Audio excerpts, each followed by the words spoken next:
یار دیکھو میں نے تو اس کو 6 سال سے کہا ہوا تھا کہ تمہیں وزیر خزانہ بننا ہے تو تم تیار رہو. یہ تیار ہی نہیں تھا. ہر ٹی وی پروگرام پہ میں کہہ رہا ہوں کہ بھائی کوئی نہ کوئی بیل آؤٹ نہ گزیر. جلسوں میں کھڑے ہو کے آپ نے کہا کہ میں خودکشی کر لوں گا, میں IMF کے پاس نہیں جاؤں گا. میں نے تو کہیں نہیں کہا نا. میں کہا تھا میں اگلے پتہ نہیں 90 دن یا 6 مہینے جو ملک سے باہر نہیں جاؤں گا, اتنے مشکلات ہیں. میں نے کہا یہ کیا بول دیا, you have to travel about. میں نے ساتھ کہا کہ اپنے ساتھ جنرل باجوہ کو لے لینا, بیکاز فوج کے علاوہ بیچنے کے لیے ہمارے پاس ہے کچھ نہیں. ان لوگوں جو غلطی تھی وہ غلطی یہ تھی کہ آپ اوور ریلائنٹ تھے, اور یہ خان صاحب خود بول چکے. آپ کا اوور ریلائنس تھا فوج کے اوپر. 3.5 سال بہت عرصہ ہوتا ہے. اگر ہم سیاسی اپنے پیروں پہ کھڑے ہو کے مینج کرنے کی کوشش کرتے, 3.5 سال کے بعد اتنی کمزور سچویشن نہ ہوتی. سیاسی پارٹی کا یہ کام نہیں ہے کہ میں یہ قوم سے وعدہ کروں کہ میں فلانے بندے کو اٹھا کے جیل میں ڈال دوں. یہ آپ کا کام ہی نہیں. رانا سلامہ نے ایک بات کی جس پہ بہت ادم مچا. انہوں نے کہا جی اب یہ ہمارے سیاسی مخالفت نہیں, اب دشمنی,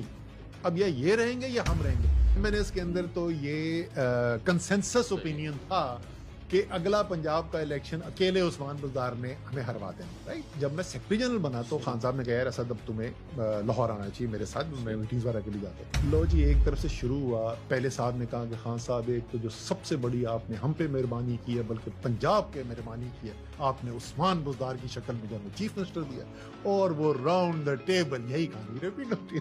خان صاحب نے میری تو ایسے کر کے دیکھا, بڑی اسمائل ہوئی. اسد میں تمہیں کیا بتاتا ہوں.